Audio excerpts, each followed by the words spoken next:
On the beautiful island of Mauritius, Sarah is having the best vacation of her life and begins dating her diving instructor Jackson, who shows her what life is like outside the business world. During her last day, they look over their pictures and Jackson asks her to stay, but Sarah can't because she has an important job in London. Since Sarah hates goodbyes, she waits for Jackson to go to the bathroom and leaves without another word, clearly feeling bad about it. When Jackson comes back out, he is completely heartbroken. A year later, Sarah is going through her daily life in London when she gets a message from a friend in Mauritius, telling her she's getting married and that she wants Sarah to be her maid of honor. Obviously Sarah accepts, and sometime later, she is arriving at the island ready to have some fun. First she stops to buy liquor at an old friend's house and accidentally ends up chased by a dog. While Sarah climbs the fence, the owner immediately calls the dog back and welcomes Sarah with open arms. After filling her Jeep with alcohol, he asks her if she has already visited certain someone, however Sarah pretends she doesn't know what he is talking about. Afterward, Sarah joins her friends and they go for a swim in a waterfall followed by a break in a bar. Her friend wonders if this time Sarah will stay, but Sarah insists on her London job. At that moment, Sarah notices Jackson nearby and hides her face while her friend explains Jackson has his own diving school now. In the evening, Sarah goes to a beach party and discovers Jackson is there too. Gathering some courage, she goes to him to chat, but the whole moment is tense and awkward. Jackson leaves with some flimsy excuse about having to work, but Sarah follows him and offers to walk him home. At first Jackson is hesitant, but then he agrees. Later at his house, they share some drinks and Sarah congratulates him for his school, making Jackson admit he was inspired by Sarah's ambition. As the night goes on, Sarah and Jackson find themselves sharing many sweet moments, causing Sarah to admit she has missed him. However, Jackson is angry, explaining he doesn't see the point in being with her if she will just leave again. When Sarah says Jackson could come with her to London, he points out he would never be happy there. An argument ensues, only for them to end up kissing and spending the night together. The next morning, Sarah gets a call from her friend saying she is half an hour late and they can't wait any longer because the only ferry on the island that goes to the wedding site leaves soon. Not wanting to miss the wedding, Sarah rushes out and asks her old friend Freddie for a favor. Since he is a pilot, he can fly her to the wedding on his own plane. Jackson joins the flight because he is also going to the wedding, but he is in a bad mood because Sarah left again without a word. Once they are up in the air, Freddie tells Sarah to sit in the co-pilot seat so they can catch up. Remembering she used to take flying classes, Freddie also takes the chance to go over a few things about the plane, like how to keep the plane steady and use the autopilot. This way she can help him when the time comes for him to leave his seat to take his medication. They also share a bit about the state of their lives, and Freddie confesses he is still grieving his dead wife, of whom he keeps a picture on the plane. Suddenly Freddie starts coughing and Sarah yells at Jackson to bring some water, but he can't find any. Realizing Freddie is having a heart attack, Sarah tries to calm him down, but Freddie passes out and falls on the yoke, causing the plane to take a nosedive and Jackson to hit his head. At that moment an oxygen tank comes flying from behind and hits the windshield and the control panel. Jackson comes and pushes Freddie off the pilot seat while Sarah grabs the yoke and desperately tries to remember what Freddie told her to get the plane to go higher and keep it steady ahead. Luckily, the plane gets stabilized right before it collides with the ocean. Then Jackson tries to help Freddie with CPR, but there is nothing that can help him now, he is just dead. He wonders if Sarah can fly the plane and she confesses she only had a couple of lessons 2 years ago, so she can't do much. She assesses the damage and sees that the GPS is broken, so the couple tries their phones, but they have no signal up there. Next they try the radio a few times, but they get no answer, and when they try the autopilot, it turns out it is broken too. To make matters worse, they only have half a tank of fuel left, which may not be enough to get them somewhere safe. At least the compass works, so using their watches, they try to calculate the direction they had been going before and set a timer for when they will turn the plane again. Unfortunately, a huge dark storm suddenly appears in front of them, and Sarah doesn't know what to do. At that moment, someone named Samuel comes through over the radio. Sarah tells him that they are flying the plane and that Freddie died, but the signal gets lost when the plane begins getting closer to the storms. After a few seconds of static, Samuel comes back and says that the storm is too big to fly around, but before he can give them some tips, the signal is lost again. Jackson switches seats with Sarah so she can have the pilot spot, but she still doesn't know what to do and suddenly a lightning bolt hits the plane, making it shake as it crosses the darkness. Barely keeping control, Sarah decides she will try to fly above the storm, ignoring Jackson when he is afraid they are going too high. After lots of effort, Sarah manages to guide the plane in the right direction and soon they reach the clear sky. Sadly, the altitude also makes them feel sick. Sarah struggles to see clearly and passes out, sending the plane into another nosedive in the storm. Then the plane spirals out of control and the dark clouds don't let them see anything, but Sarah wakes up and never stops fighting with the yoke. After lots of struggling, she manages to level the plane again, only to discover the compass is also broken.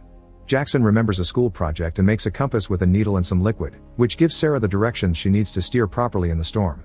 Seconds later they finally come out of the storm, but the fuel left is very low.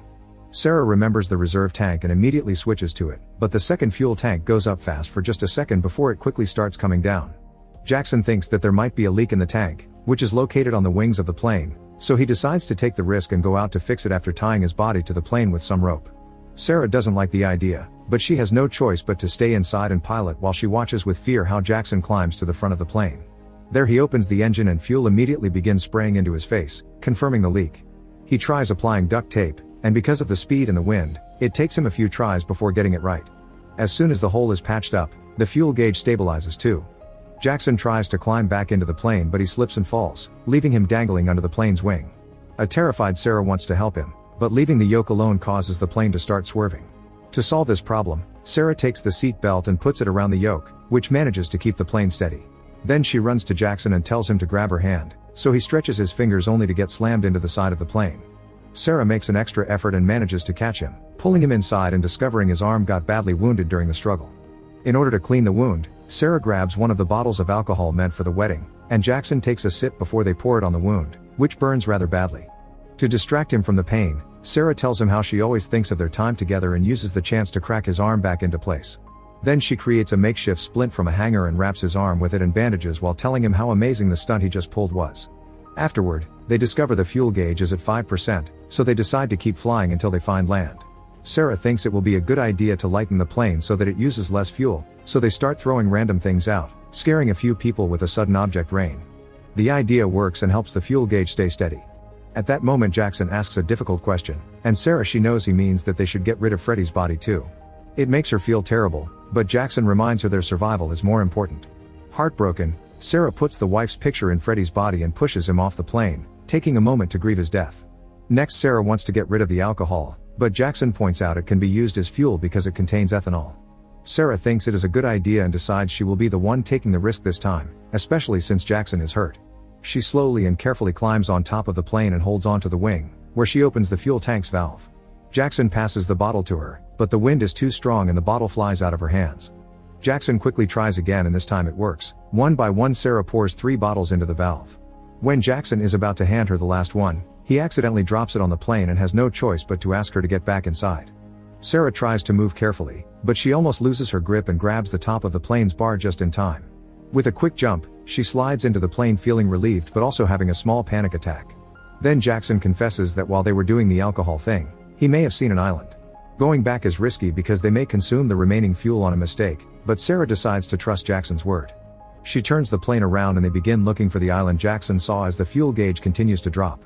Unfortunately they find nothing, and the tank finally gets empty, causing the plane to shut down. It will be glide for a while, but it won't be for long. Thinking this is the end, Sarah and Jackson apologize to each other for being selfish and not listening to each other's needs with more attention.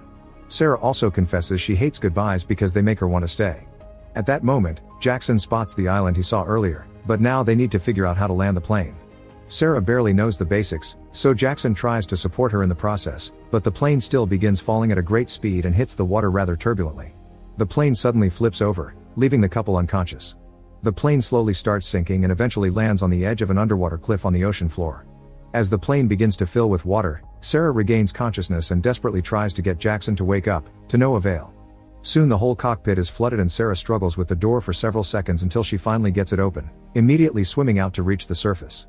Once she's got air back in her lungs, she begins calling for Jackson, but he never resurfaces. Refusing to give up on him, Sarah swims back down and discovers the plane is about to fall off the edge.